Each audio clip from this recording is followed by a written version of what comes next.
Welcome to NASA Launchpad. I'm your host, Amber Whalen. So, let's talk test. Model test, wind tunnel test, flight test. These are all pretty big deals for NASA researchers and engineers, just like your physics tests are a big deal to you. Let's think about this for a minute. Why do you take tests? Forget grades for a second. You really take tests to make sure you understand concepts. And when you understand a concept, you can apply it to other areas. Now, for a lot of NASA tests, they aren't actually testing the final product. In most instances, they're testing models, either on the computer or with three-dimensional scale models. Why not just build the whole thing and test it? Well, let's talk to Amanda Cutright, mechanical engineer at NASA Langley Research Center, to find out a little more. We test models because we don't actually have all the pieces of the operational vehicle ready to go. They're still being designed and the design is continually evolving. So we have models and representations so we can test some of those components in a logical order so that we can learn more about the components. We have to keep in mind we're designing a new spacecraft launch vehicle to take the astronauts to the moon, Mars, and beyond. There's a lot of things that we have to learn in stages. So by having these models, there's a lot of things we learn from a technical standpoint about the systems and the design, and we're learning how to better design what's going to be the final product of these models. So we learn things from a technical standpoint, we learn things from an analytical standpoint that all help in having a good end product. Makes sense, right? It's better to learn about something as you go and keep applying the knowledge you've gained. Same reason you take quizzes, then tests, then exams. Each one builds upon what you've learned in the class and previous tests.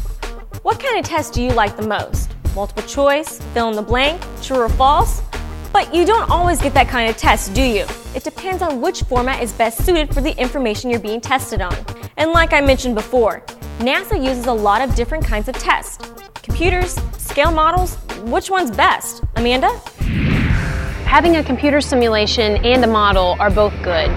You need to compromise them both. The analytical models, when you have a new design, you can go through a lot of iterations to check different design ideas and concepts and solutions. But you get to a point where you have to verify that analytical model, and that's where the flight tests come in. So they can take the results from the flight test, compare them to the analytical model, and that will improve the fidelity of their analytical models going forward into the future. So, when you're working on a project for school, how do you know how you're going to be graded? Usually you're given a rubric or a set of guidelines, right? Well, how do you think NASA engineers know how to design their flight tests? They're not just pulling ideas out of the air. So, how do they know when they've got a good idea? Well, each flight test has its own set of guidelines. An effective flight test article is designed specifically to the goals and objectives for that particular flight test. So different flight tests are going to have different aspects that they're looking into. So there are requirements that scope what is going to be done in that project, and a good flight test article meets the requirements and the design intent of the flight test. So how about we look at a specific example? You might remember us talking about Ares 1X here on Launchpad. Well, what can we learn from that flight test? There's a lot of things you can learn from doing the Ares 1X flight test. It'll be the first test of the full stack-up of the Ares 1 launch vehicle, and all kinds of mission objectives and goals that are specific to that flight test. But from a general standpoint, the people working that project learn everything from the technical data that they get from the test, as well as the logistics and the ground operations that they'll need to conduct, and the configuration of the launch pad. You know, I hadn't thought about that.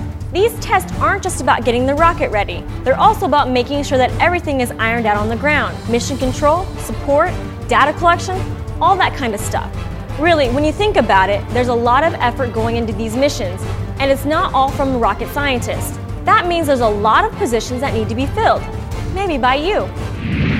My advice to students right now who are interested in these careers are to do similar to what I was fortunate to do and go out and talk and find these people that are working in these careers now. Be curious about what they do, ask them how they like what they do, and get a variety of perspectives from different people and see what interests you the most and try to pursue that. Also, there's a lot of opportunities at NASA as an agency as a whole for students to get involved in real world work with engineers and scientists to get that experience directly.